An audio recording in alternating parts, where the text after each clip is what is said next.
Hey guys, happy Saturday. You see my dog jumping on my bed because I just yelled at him. Happy Saturday.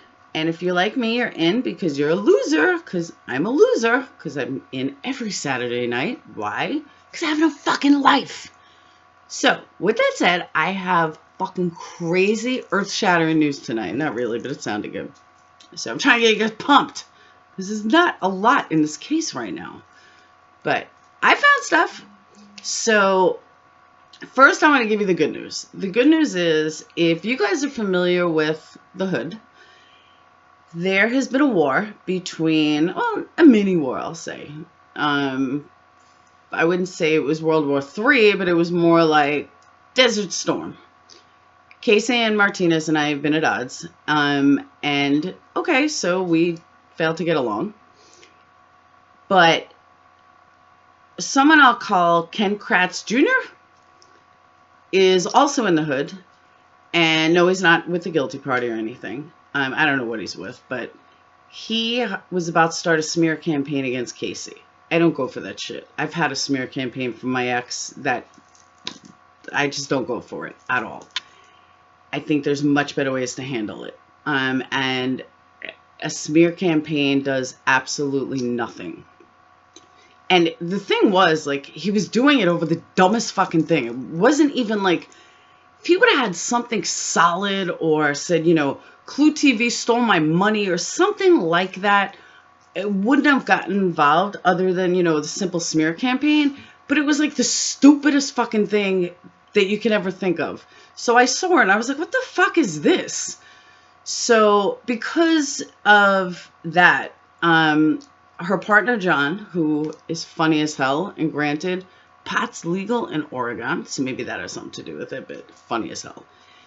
So if you haven't spoke to him yet, or haven't heard him yet, give him a chance, because he had me cracking up today. So, and I didn't expect that, but I lost my train of thought because my dog's like, huh.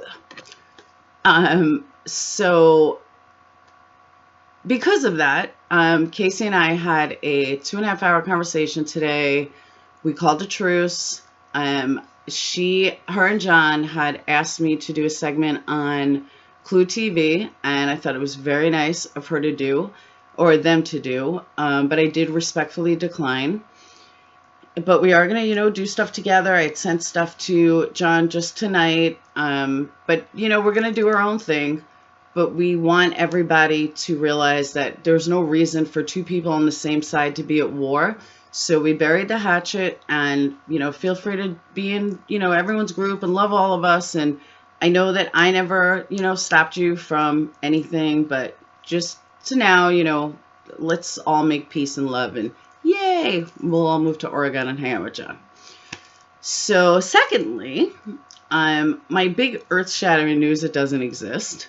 One of the questions that I get from a lot of people, and I've heard around the Hood for a lot actually, is about Barb Janda's magically disappearing exoneration, or whatever you want to call it. And before I even get into that, I want to address another question that I keep getting asked. Why do I change different colors? So let me explain it. My light in the fan has 2 black lights in it. I don't even know why I put it in. I think I'm like 20 again. But it has 2 black lights in it. So when the fan goes around, you see me in different colors. So that's why I have all these different colors at times, especially when I do the videos at night. So now, with that being said, Barb Janda was arrested on November 4th, or November 5th, to be honest with you. I forgot which day. I think it was November 4th excuse me, I'm tired, of 2005. Dude, that date sounds familiar. My personal feeling, and it's just speculation, my personal feeling is she was arrested the night they were bringing the car in to plant the car because they did not want her around. I don't know the Avery Yard. I've never been there, but I have a feeling, and it's just a gut instinct, I have a feeling that in order to go around the back to bring the car in the back, she would have been able to see it from her trailer. The kids that lived there, I mean, at the time, I think the oldest was Bobby, which would have been, he was driving, figure 17 or 18. I really don't remember. But they're not going to notice. I mean, they were probably smoking pot themselves. So, not saying they were, but just guessing. Or drinking or something. It was Halloween. So, I know when I was 18, I was getting stoned. Or if you're John living in Oregon. So, I would imagine that for some reason, they knew she had pot and they were going around the back, so they wanted her out of the way. She went in there she was sitting next to Jody. Now, okay, so that's a charge, even though it's a misdemeanor. But a year later, which it had to be, I think it was 2007. I honestly don't remember if it was 06 or 07. But it magically disappears off of her record. A lot of people think that, oh, that's fishy. Something's going on there. And from the second I saw it, I knew there was nothing fishy. That's the one part of this conspiracy that doesn't exist. It's not a conspiracy. So as I explained to people individually, I'm just going to say a point out blank in a video so anyone that's new to the series can understand.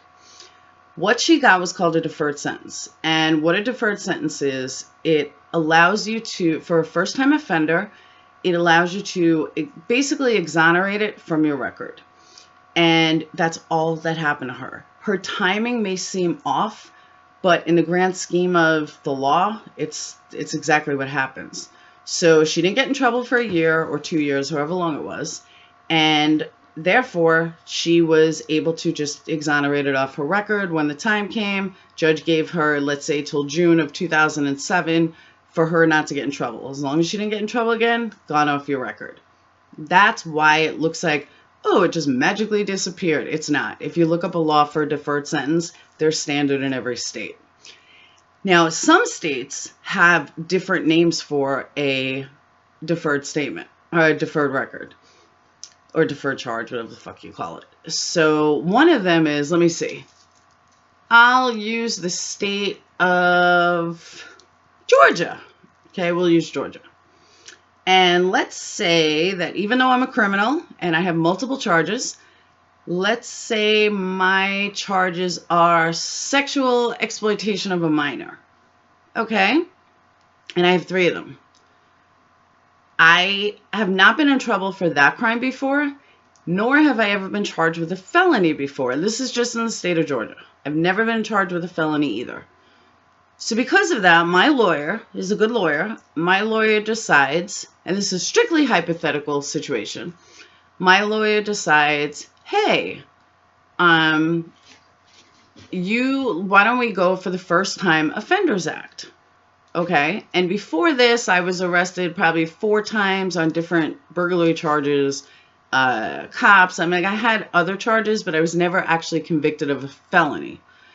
And this is not me, by the way. So, okay, so I get this sentence, and I'm sentenced to do 4 years in jail and 6 months probation or whatever.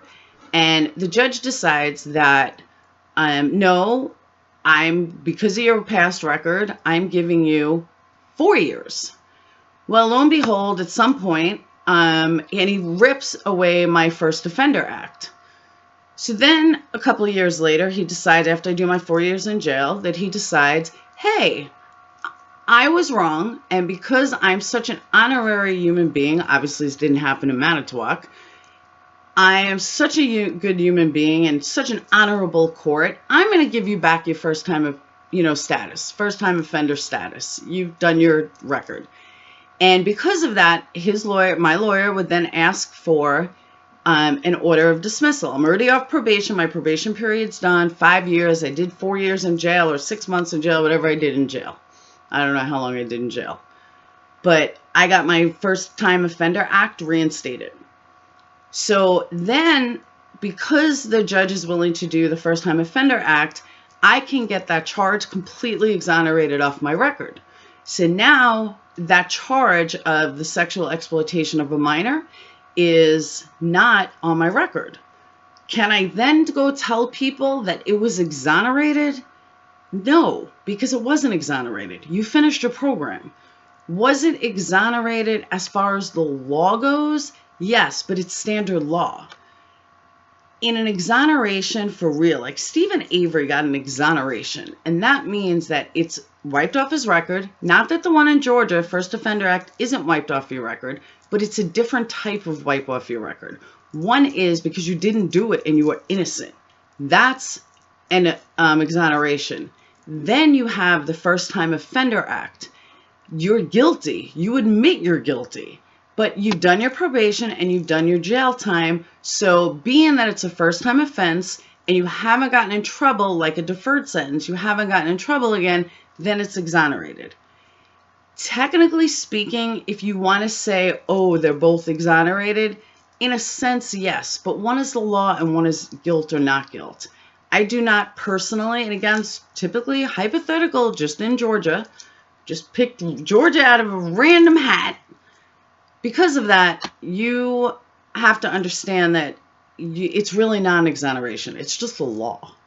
Like, I will gladly say, even though I had a deferred sentence for a fight with my ex, okay, I spit on him, and he damn well deserved it. But anyway, the little baby cried and called the police like a big baby, and I didn't get arrested or anything, but it's pretty funny when a felon who spent 9 years in federal prison calls the cops because his, fiance spit on him.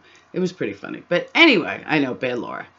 But anyway, I was given a deferred sentence. Do I still tell people, oh no, I've never spit on anyone? Why? That would be a lie. Did I get exonerated from it? Of course. It doesn't mean I still didn't do it. Exonerated by definition means you didn't do it. Oh no, I fucking spit on him. I did it a couple of times. So that's non-exoneration. Just because something's taken off your record doesn't mean you're exonerated. It's just because the wording is there is not an exoneration. Therefore, I will not give somebody an apology when that's not an exoneration. And for that, I can speak for others as well. Casey and John. So, with that said, that's what I have for you tonight. And I hope I cleared up the whole Barb issue, especially for others that are new. And if I don't get up, my dog's going to start freaking out. Bark, bark, bark. So, anyway, that's all I got for you guys. Isn't it cute, though? But that's all I got for you guys. Make sure you check out the video. Monday is weigh-in for the first pounds for prisoners that nobody's watching or on. And I know I'm totally slacking. But I have this crazy client, and life is just woof, all sworn up, plus the dogs, the kids, life, you guys, everything. But I'm doing the best I can. Don't forget to check out Teflon TV. He killed me for telling you guys ahead of time what was going on. But, oh well, sorry, Tony. But we did do a second video. I look like shit because I'm sweating my ass off in it. It was like 95 degrees here the other day. Here it comes. It's coming to get me. So, again, make sure you check out my other videos. Make sure you subscribe. And that's it. So the goal is to get to like 1 million. Check out Pounds for Prisoners. And check out my other videos. Subscribe. I can't think of anything else. Oh, I know what it was. My agent, who's not really, but it sounds good. She told me that a good way to do the website, to do Facebook, is to change the name of the hood. Instead of having uncensored Making a Murderer, change it to Making a Murderer Uncensored. So now if you want to find it, you'll find it under Making a Murderer Uncensored. Oh, he's about to blow. So that's all I got for you. Have a great night, guys. And if you have any questions, leave it in the comments. And if there's anything you want me to discuss, please let me know, because we are so running low on topics. So that's all I got for you. Have a great night. Peace.